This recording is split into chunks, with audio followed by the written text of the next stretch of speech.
Hey guys, what's going on? Steve, I'm back again, and I'm back with another 40k video from Bricky. Bricky is back with an all-new 40k video. So I believe this video just came out, I believe at the time that I'm recording this, about a week ago?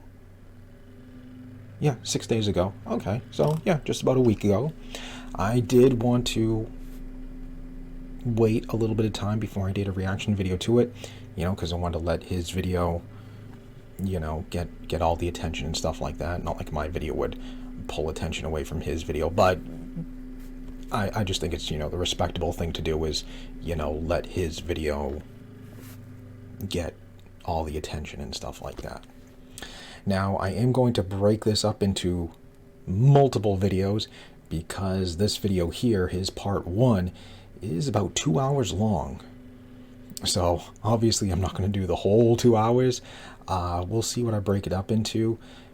Maybe 20 to 30 minutes a chunk. Maybe. I don't want to do anything too long or anything too short. So we'll see.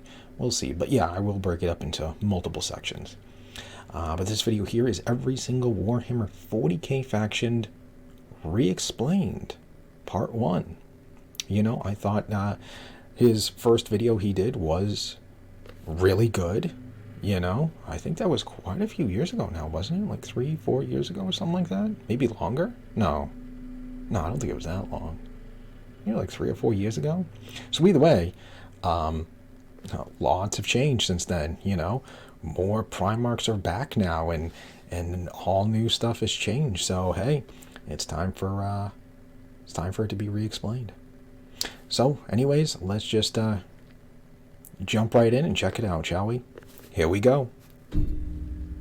In the kind brightness of the far past, there was no war. Our galaxy was, for a long time, fairly empty and quiet. The first known species to appear during this time are known only as the Old Ones, cosmic entities that traveled across the galaxy with ease and seeded life through the stars. Shortly thereafter, a new species began to arise. The Necron tier. Evolving under the harshness of a devastatingly powerful star, the short-lived and irradiated Necron tier try to find the secret to eternal life and to be freed from their terrible existence. As they expand through the stars, they find the Old Ones and they plead to them to share the secrets of the universe and grant them purchase from their short and painful existence.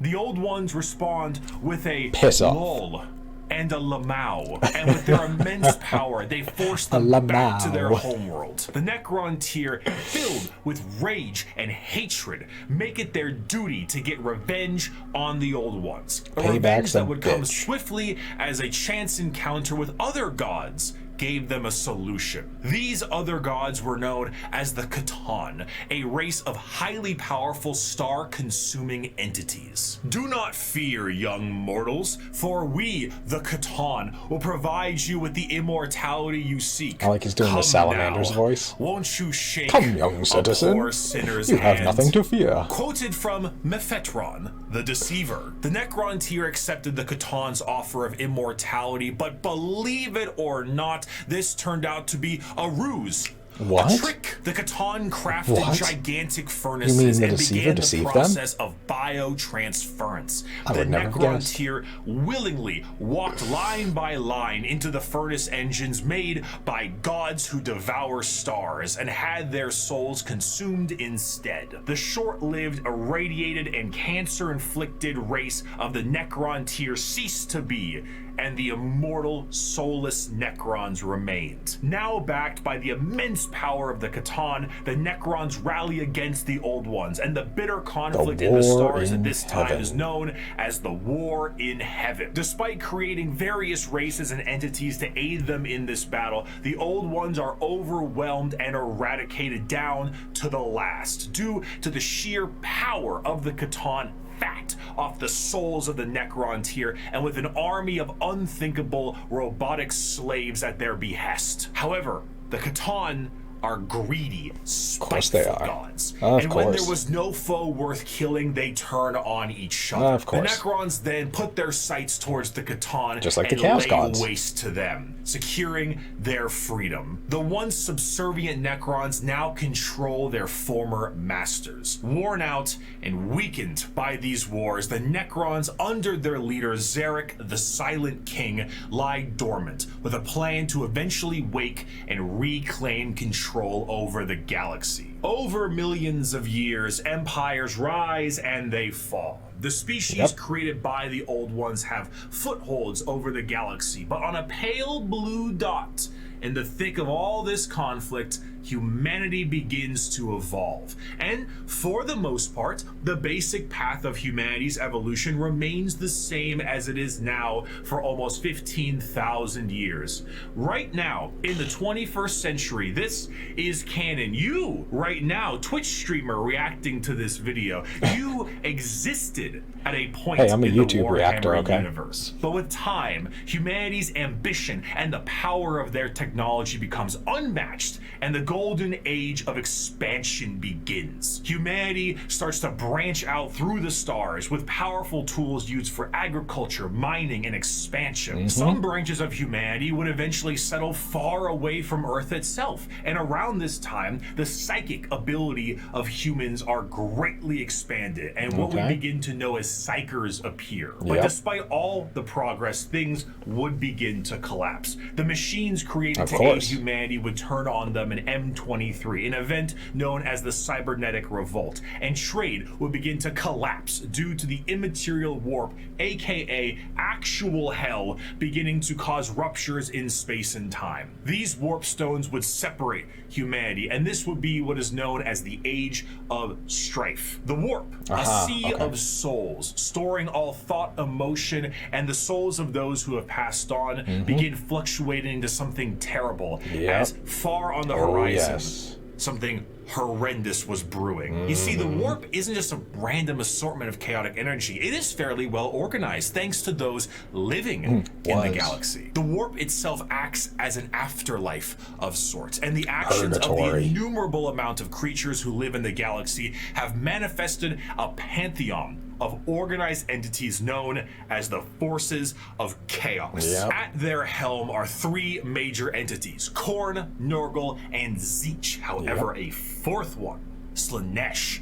was about to be born. The ancient Eldar were one of the first species created by the Old Ones, and due to their extreme and unbridled excess, the birthing of Slaanesh tore a hole in the galaxy and forever split the Eldar into those of the Craft world, who sought to bring their species back together, and those of the Drukhari, who wished to continue what caused the birth of Slaanesh in the first place. The birthing of this fourth Chaos God settled the warp storms of the Immaterium and ended the Age of Strife, but humanity was still fractured. So one man revealed himself and spearheaded an immense attempt to reunite all the fractured pieces of humanity.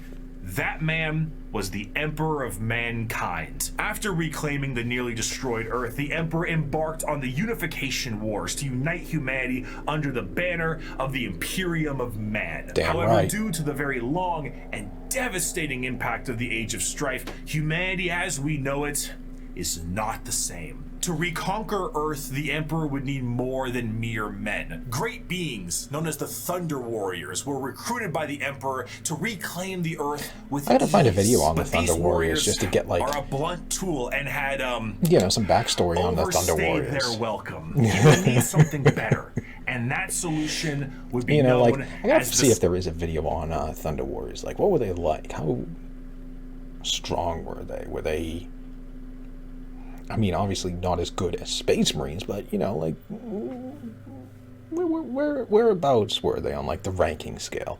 I heard they weren't, like, very smart. They were just, like, more like a blunt object, basically. But yeah, I'd still like to find a video just to get the lore on the Thunder Warriors. Space Marines, superhuman soldiers that will have the skill and cunning exponentially greater than the mortal man. These new warriors would be commanded by an elite group of his very own sons known as the Primarchs. That was such a great animation. Unfortunately, though, Daddy didn't charge the baby monitor, and his 2018 sons would be stolen by the forces of chaos and scattered across the galaxy. This would begin the Great Crusade, a monumental task to take back the stars in the name of humanity and reclaim the lost Primarch sons. However, he would need the fires of industry to make this happen. Looking to the distant cousins of Mars, the Emperor signed a treaty with the technologically irradiated helisphere of the Red Planet and allowed the cult of the machine god, the Mechanicum, to supply his crusade. While Space Marines were the tip of the spear, their numbers paled to the vast might of the Imperial Army and Navy. The Astra Militarum and their seemingly endless numbers make up the bulk of the fighting force for humanity, supplied by the intelligence and prowess of various agents of the Imperium, such as rogue traders and assassins. Due to the lack of connectivity between the worlds, what a society had become over thousands of years became mysterious and varied. Tools once used for harvesting and agriculture now are being used as machines of war in the form of Imperial Knights. Some of these fractures of humanity would even be changed further and become unrecognizable to the average human, with differences in size, skin color, appendages, cat ears sometimes. Some would go so far to become their own galactic societies, like the miners of the Galactic Core and their immense supercomputers, forming the Leagues of Votan. After I gotta learn more about them. Of effort I and know like books, really nothing about the them. lost sons of the Emperor would be reunited, and the Imperium of Man would be firmly established. This, however, would not last. Be it intentional or accidental, the Emperor would not reveal to his sons the true nature of the galaxy and the terrors of the warp. And this oversight would result in one of the most impactful wars in humanity's history. The favorite son of the Emperor, Horus, would fall to the powers of chaos and turn on his father. This betrayal, this the Horus heresy this begins. This Horus heresy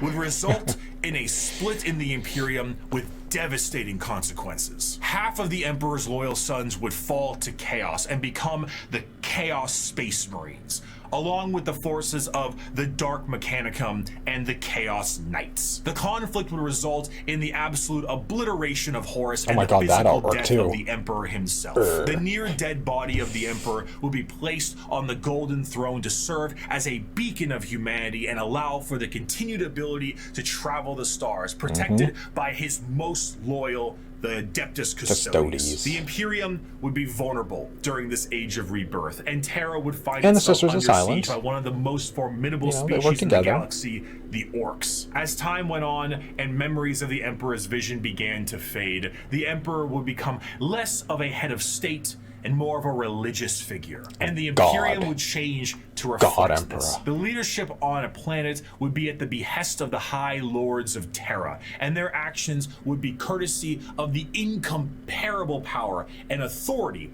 of the Inquisition. The zealots of the Imperium would intensify and create a brand new era known I think it'd be kind of interesting to be an Inquisitor. And this just having like all that power and knowledge and stuff like that.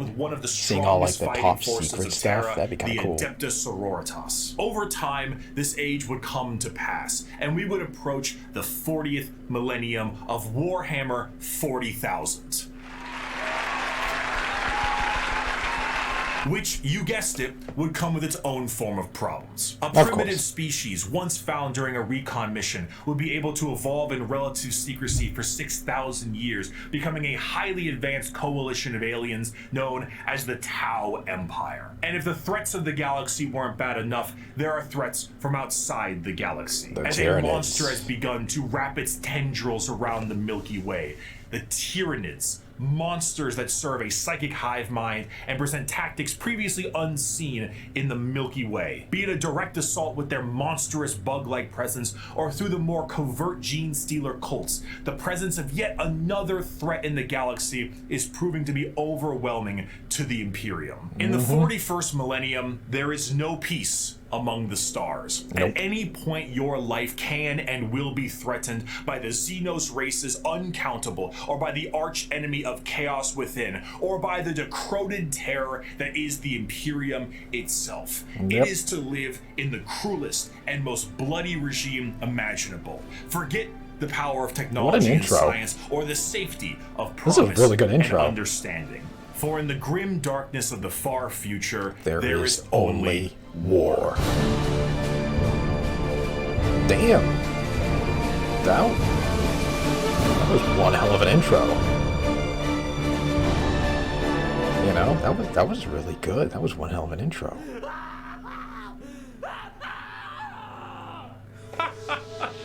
A fantastic job once again, Mr. Kurz, the Night Haunter himself. Oh, didn't you love that, my faithful audience? Once again, we have another criminal over the course of 6 hours break every single bone in his body. And with that, once again, our glorious leader has brought the crime rate to 0%. Always brought to you here on the Strawman News. I'm your host, Bricky. Thank you once again for joining us. Our top stories for tonight. The weather forecast appears to be rainy with extra dark, so make sure you pack those extra batteries for your lamp packs. And of course, let's not forget the fantastic gang violence problem we're currently having. Oh, I'm sorry, what's that? Oh right, it's gone. Problem solved. It's looking to be a chilly one tonight as well, so make sure your skin capes are nice and tight.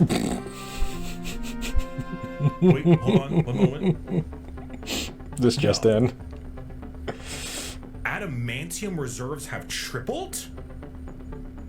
Wait, I'm sorry. Self-harm rates have gone down to 0%. The Night Haunter smiled? It occurs on you. Eyewitness says it's haunting. No. This could only mean one thing. It is the Strawman News' great privilege to bring some color back in your life with the brand new Here comes the segue. 3-part Gamer Subs there it is. drop exclusively on this here news network. That's right, your esteemed host Bricky myself is dropping a 3-part Gamer Subs release for pre-order, available now and only for a couple of weeks. Not only does it include a completely brand new artwork reskin of the Sweet 6-pack flavor, one of the highest selling flavors in the entirety of Gamer Subs, but it also comes with the first ever all over print Gamer Subs 32-ounce jug. And if that isn't enough for you, if the phenomenal drink and drink holder is not enough for you, we have a desk mat to go along with it. That's right, the Herculean look of the brand new Sweet 6-pack style is here. We're still looking at muscles beyond belief, but this time we're talking taste, we're talking Atlas, we're talking smooth.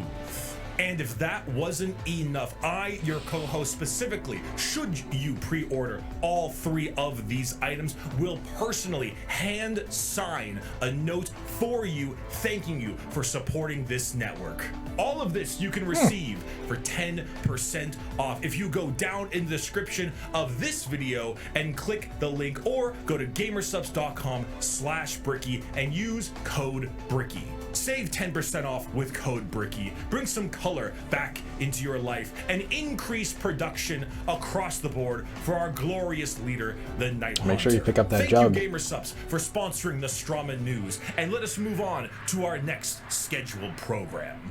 5 years ago, I made every Warhammer 40k faction explained. A passion project of mine for a universe that I enjoyed so much. Its main purpose was to be a drawbridge, the separation between the layman who had only ever seen the big armored blue man situated neatly next to a Wetzel's Pretzels, and then the hardcore Warhammer lore nerd. That was just too wide, and there was nothing bridging these two together. Since 2020, Warhammer has exploded in popularity thanks to COVID, quality game updates, and a few excellent video games, and a couple miniseries. The sheer volume of people who have told me they have purchased miniatures due to that video alone makes me feel as if Games Workshop owes me commission. However, that video is incomplete. I was not a casual fan, but I was also not a hardcore lore junkie. In the 5 years since that video's release, Okay, I still think it was a good video. brought it up, and the drawbridge between casual to the obsessed has never been wider or easier to traverse. Even I, myself, have been a part of Adeptus Ridiculous, a podcast teaching lore in a much simpler and condensed form. Needless to say, I've learned a lot. Yeah, I gotta watch more of Warhammer those. is so much more than just Spaceman shoots big gun. It has also grown substantially from its origins, being a Warhammer Fantasy spin-off just in space. Now, it is a black library filled with immensely deep characters, difficult themes, and even some tear-jerking stories. It is a backdrop for 1 million stories over 1 million worlds, and I did not see its Pre-alpha true footage? depth in 20. What is this? But now, I'd like to share what I've learned. We just had a What game brief is that? summary of the world and each faction that takes place during it. And we did that because to truly understand each faction, we must understand what makes them the way they are. And to do so, we need to begin in chronological order, discussing their origins, their culture, their powers, and of course, what makes them oh so grimdark. So let's begin with the group that started it all and sing praise to the Infinite Empire. The Necrons. As mentioned before, the Necron tier were the original form of the Necrons. Probably one of An my favorite alien races race far after, away from Space us that lived Marines. short, painful lives due After to the the Dark Angels, of irradiation course. their star. Normally, this would manifest as like a sort of cancer, a space cancer of sorts. The Necrons are very much inspired by the ancient Egyptian aesthetic, but unlike the windswept dunes commonly associated with it, the irradiated hellscape the Necron tier endured was far from picturesque. This also translates into their hierarchy. They are a race of nobles and peasants. Most of the peasants would often live for their very short amount of time, only a couple of decades, while the nobles That's tended to kinda crazy. have better care and would live a little bit longer. Of but course. still far less than the average lifespan of a human, even Right. today in the 21st century. Oh. The leader of the Necrons was Zarek, the Silent that's- King. He that's was the still one who crazy. took the deal with the Catan and the Deceiver. Of course, he wasn't aware of the fact that they were known as the Deceiver at the time, but the whole species was blinded by hate after being debased by the Old Ones on their quest to cure their illness. Yep. The sheer pain that underwent the Necron race can't be understated, as their fear was manic. The Catan are, of course, gods that eat stars, and when the leader of your species tells you to march into the gigantic green furnaces do to it. ascend to immortality, you march. The Yep. scenes from these are long lines of both the peasantry and nobles clutching their loved ones in a frantic act to save their own lives. Many of them already inflicted in the late stages of this space cancer, some of them crawling into the biotransference furnaces trying to outrace death itself without realizing death was the one who made these to begin with. What came out the other side was a soulless husk. Yep. And I say that literally. A soul A machine. is not an robot. abstract concept like it is in our world. An immaterial version of oneself discussed and debated in religion and philosophy. No, in Warhammer, a soul is a real, tangible item of oneself. And the Okay. Catan basically were just like to every single person who went in their furnaces. Yeah. If you were a peasant, you came out a Necron warrior, and you as an individual have ceased to be. You have no mind, you have no soul, and your body, as So I wonder you how know it, all the is other made ones of an came to be, extremely like, advanced mass of what's that reknitting giant, living metal known as necrodermis. You cannot think for yourself, or You know, like you that do giant not one, the have a flayed brain one. So to how did it think like? with. All I guess you that's do too much now is to get await into. But like, how do they protocols determine from like your overlords, if you're a which are peasant, the you become a nobles who Necron came warrior? out of the Well, furnaces how do you with become their like a minds flayed one, intact, or not their one of souls, those like mind you, big because four-legged walking but their ones? minds You know. are very much intact. These nobles now have command protocols, and they are able to command all of their peasantry. So like and the do with nobles are like them the overlords. whatever they wish. Zarek, the Silent King, is the most advanced of all the Necrons. Mm-hmm. A perfect metallic version of himself with incredible power and intelligence. His strength allowed him to lead the undead and the unthinking armies of the Necrons to battle against the Catan when they were at their weakest due to their incessant infighting and then win back their freedom. But gods cannot die. So in reality, what occurred is the Catan were shattered into thousands of pieces, and each shard of their god was trapped in a stasis vault and mind controlled to do the bidding of the Necrons they once enslaved. The biggest challenge they face now are actually the upstarts of the galaxy. The Eldar and the Orcs were quite prominent, and as those you can models imagine, are so cool. A galactic war really takes its toll on the joints, or I guess the servos. It was in their best interest to wait out the galactic rise of the other races and come back at a more opportune time. So they went into stasis via these massive tomb complexes hidden beneath various worlds, biding their time until it was once again their opportunity to rule the galaxy. Zarek, the Silent King, as penance for his failure to his people, exiled himself into the darkness between stars for the next 60 million years with his perfect memory, a constant reminder of the doom he inflicted upon his people. Flash forward to the modern day, and the Necrons are reawakening, but it isn't working as well as it could be. Whether the tomb world is reawakened naturally or by some imperial moron stepping on a green glowing rock, the Necrons have come back to reclaim a galaxy they consider rightly theirs. Okay. But 60 million years of hypersleep have taken their toll. Many Necron dynasties awake with systems unrestored and huge swaths of their population's minds completely lost. Necron nobles wake with various mental faculties compromised, sometimes exhibiting traits similar to excessive paranoia, schizophrenia, or even dementia. One notable Necron, Nemesis Zandrek, believes that he is still back on his home planet fighting off separatists and interlopers. See, Oberyn, the separatists come, attempting to outflank me as they did at the fourth battle of Vendar. When they How woke they up and calculate stuff. that That's daubing interesting. themselves green and roaring like savages will produce a different outcome, I cannot fathom. But it is of no account. Ready, my legions. Another glorious victory shall soon be ours. Other individuals, such as the esteemed Imhotep the Stormlord, seek to usurp the newly returned Silent King for rightful ruler over the Necron race, believing his time has come to an end, while scientists and archaeologists like Trazen the Infinite and Orikin the Diviner spend thousands of years bickering over artifacts and petty squabbles. Truly, the Necrons are a faction of unthinkable, unimaginable power, held back entirely by their own hubris and 60 million years of stasis. It is a species that does not know of time, only of the ravages brought by it. A pharaoh of a dynasty may just be as frightened to awake completely mad as they are to be assassinated while they sleep. Thousands of years pass in an instant. There is a play, like an opera play, a retelling of the war in heaven in the Necron culture that takes 40 years to witness. Because why leave? You have no need to eat or vacate your bowels. You are immortal, but you are soulless. Despite the Necrons' incredible technology, their mastery over time, reality itself, despite all of this, they still are missing a soul.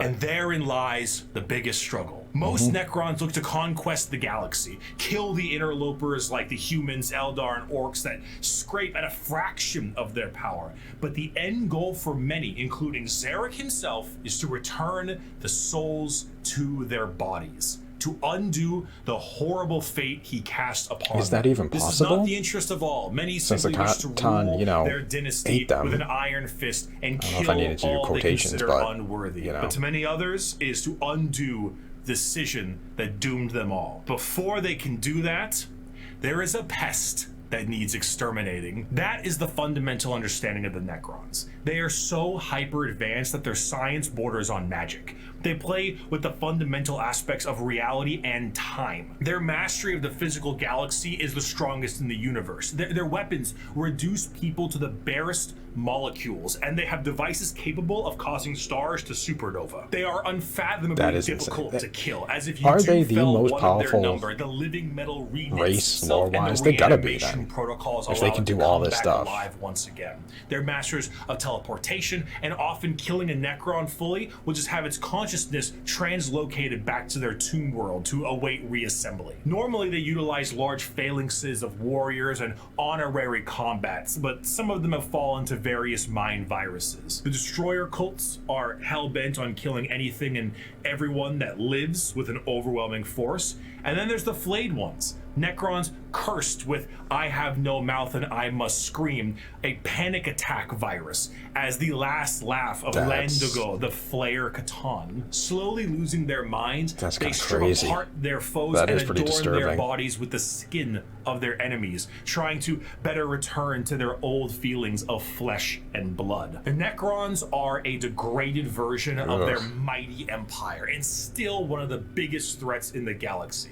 The only thing keeping them at bay currently is their awakening sickness and their infighting with no care to the timeline. But they are coming, and slowly they plan to rid this galaxy of the vermin that inhabit it. My people shackled the stars and broke mortality when the species you sprang from had barely left the slime pools it spawned in. Our wars burned reality, and the dominion of our kings is without limit. The ground you tread on is not yours. It is ours. The war in heaven was a catastrophic time for the galaxy, and as stated in the above quote, burned reality. Of course, souls exist in Warhammer, and in the case of the Necrons here, they were consumed by the star gods. Right. This begs the question, however, if you were to pass on, expire, as one might put it, where would your soul go? The answer to this is the warp. In Warhammer, a soul is real. In 40k, and so to is the hell. warp. The afterlife, the Empyrean, the Sea of Souls, the Immaterium. All of these names refer to the dimension parallel to our own, known as the warp. Yep. Now, the warp is not like our reality. It does not follow the classic normalcy of time and space. It is defined as the Sea of Souls, and it acts like this in a more literal way than you can realize. To imagine the warp is to imagine the sea itself. Hell is real, and you can surf on it. It has a current and can become more dangerous depending on where you go and how bad the weather is. As the Immaterium is a reflection of our reality and of our souls added, all thoughts,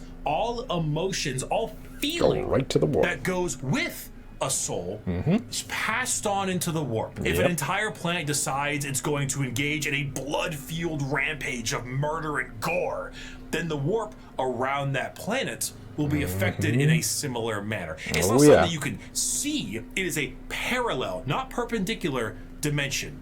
But it is changing. To expose oneself to the warp for any period of time invites certain death outside of the most iron-willed of individuals, and to stare into it will drive one mad. Much like the open seas, things dwell in the warp. Whether these beings were always there and were just emboldened by the carnage of the galaxy, we can only speculate at. At a time, you could say it was more calm. But a certain faction's galactic war in heaven didn't do it any favors. Now the warp is turbulent, and its realms belong to a pantheon of gods known simply as the Chaos Gods.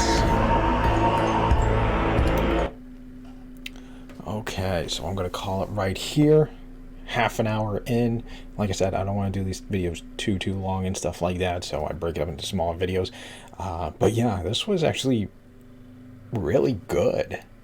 You know, that intro there was awesome and stuff like that. And I like how he's going in, like, you know, order of like the timeline and stuff, you know, instead of just going faction from faction. You know, he's like telling the lore with, you know, the factions and stuff like that, and the lore that leads into, you know, like the following factions, you know. Necrons started the war in heavens and stuff, so we started with the Necrons, and now, well, all the souls that went into the warp leads into chaos, you know. So yeah, this is a really good video. I'm looking forward to seeing the next hour and a half of part one, his part one. I don't know how many parts he's gonna have, but maybe part one, part two, who knows. But yeah, I'm definitely looking forward to it, and yeah, I can't wait. Like I said, he did a really good job on this video and stuff like that. You know, starting out with, you know, the background lore and stuff like that. You know, talking about the war in heavens and how everything kind of start and stuff like that, and then just kind of goes right into yeah, right into the Necrons and stuff. Well, of course, that little plug there was pretty funny too. But yeah, this was a really good video, and I can't believe, yeah, 5 years ago. So yeah, it's been that long since his first video came out. Wow. Jeez. It feels like, you know, yesterday I was reacting to his Every Faction Explained video, you know, but let alone, that was 5 years ago. Wow. So yeah, lots of stuff has changed. So yeah, it's going to be interesting to see the rest of this video and stuff like that. But yeah, great video so far. Can't wait to finish it. All right, so anyways, there we go. There is every single Warhammer faction re-explained, my part 1. Yeah, you know, I hope you guys enjoyed it. Let me know down below in the comment section, what do you guys think about it? What do you think about the way he's doing it now, instead of just going, yeah, this is Imperial Guard, this is Space Marines, this is, you know, Sisters of Battle, blah, blah, blah, blah, blah, etc., etc., etc. Just down the line, do you like the way he's doing this with, like, the lore that leads into each different faction now? Let me know. Let me know what you guys think. So, anyways, on that, yeah, I hope you guys enjoyed the video. If you did, hit that thumbs up button. That'd be awesome. Remember, feel free to subscribe to my channel. Follow me on social media. Links in the description box below. And other than that, just stick around. Part 2 will be on the way. So, I'll see you guys next time.